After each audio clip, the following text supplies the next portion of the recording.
Good afternoon, all. CamelbackTrading.org coming to you this Wednesday afternoon, October 26th. We are looking at Window Traders' market profile of the ES and SPY. So, in the bigger picture, the bulls didn't give up anything.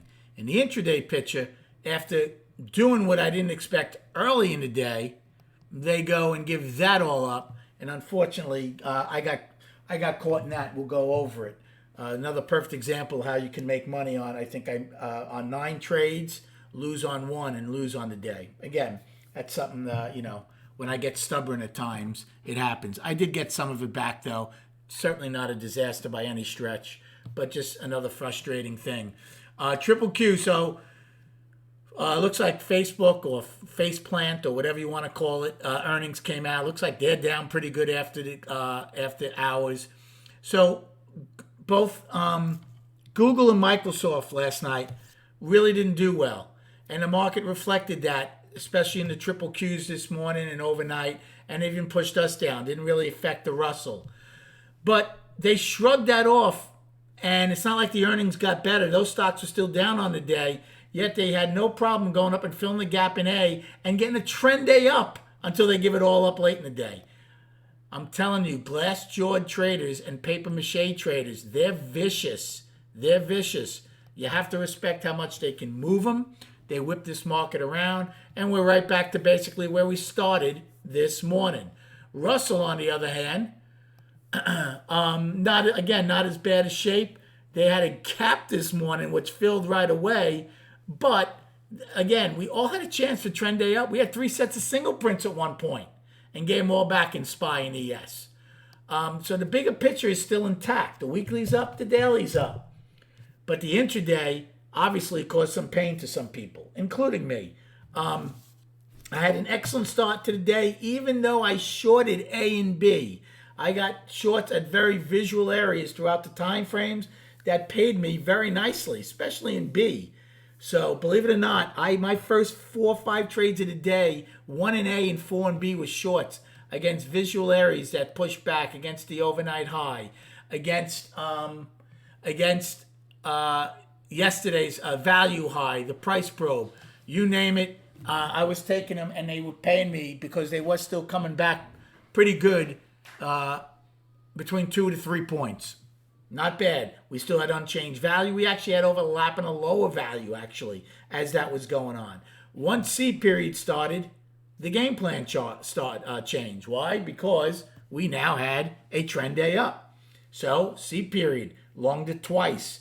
E period, I longed it because, again, we had the single prints. Then G is where I got myself into trouble, where it started coming in. Again, I didn't mind that it was coming in. I figured they'd fill 1 or maybe 2 sets of single prints and hold that last one. Again, buyers had everything going for them at that point. They had value overlapping a higher, overnight high, IB high, they had raised POC at one point until they brought it back down. The one thing they did not have going for it were the indices being up a lot. Initially, it was okay, but as the more they pulled back, the more that was going against having that to lean on. So I ended up starting along in G and turned into a 10-lot long towards H's low. I took out H. I'm like, I'm going to take it off the board, take the loss, and move on from there. I did that. I did get back in an I, got back in on a 7-lot at 54, and actually rode those up to 62 and a quarter. But the other loss was definitely bigger, so I was down on the day. So again, that's a function of doing well on 9 or so out of 10 trades. But again, I don't want to say I was stubborn, because where it was getting to, I still thought this market had a decent opportunity to rotate back up. It really didn't. It tried. It had one brief effort when I got back in, and J tried, and then that was it. J rolled over, and we really couldn't get any traction. But we didn't take out both sides of the IB. But again, nothing huge, but definitely took back a lot more than I thought, just like it went up a lot more than I thought. as far as destination, and then I had to leave early today. I left at 3 o'clock, so that was it. Today's high, well, first we have the afternoon rally high. So J's an afternoon rally high at 384.34. And then we have today's high, 387.58. Now, where we also got rejected from was 3,900. So just like we had a lot of trouble at 3,800, today we got up to just under 3,900, and the market got rejected. And we got above the 50, but closed below the 50. Again, one day doesn't make a market, but you look at the charts, and again, we'll see what we're looking for going forward. On the downside in SPY, we have today's low of 381.35, and you should have everything I gave you yesterday. In ES, the downside is 34.25, and again, you should have everything from yesterday on the downside.